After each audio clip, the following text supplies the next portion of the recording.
بسم اللہ الرحمن الرحیم۔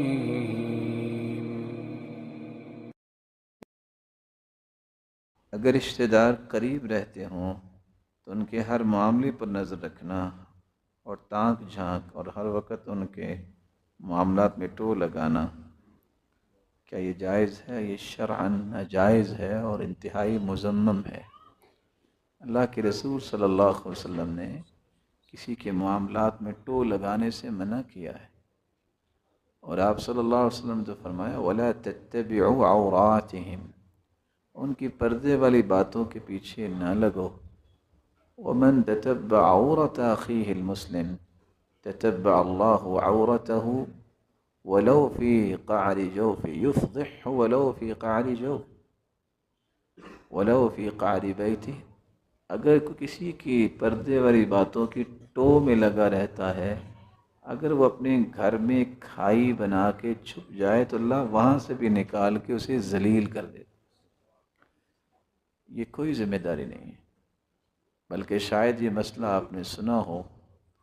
علماء سلف تو کہتے ہیں کہ آپ اگر اپنے بیٹے کو بیاہ کے ایک بیٹی لے کے آئے ہیں، اگر ساس بھی اس کے کمرے کی ٹو میں رہتی ہے تو وہ بھی جرم کرتی ہے، اسے اللہ کا خوف کھانا چاہیے۔ رسول اکرم صلی اللہ علیہ وسلم نے اتنی خوبصورت تربیت کی ہے، اپنے معاملات پہ توجہ دیں۔ کسی کی ذاتی زندگی میں ایسا ٹو لگانا، اس کا حکم نہیں، پردہ ڈالنے کا حکم ہے۔ اگر آپ کے سامنے کوئی آ جائے، اللہ کے رسول تو فرماتے تھے مجھے کسی کے بارے میں بتاؤ ہی نہیں، کہ میرا جی چاہتا ہے میں گھر سے نکلوں وَأَنَا سلیم الصدور، میرے سینے میں کسی کے بارے میں بات ہی نہ ہو۔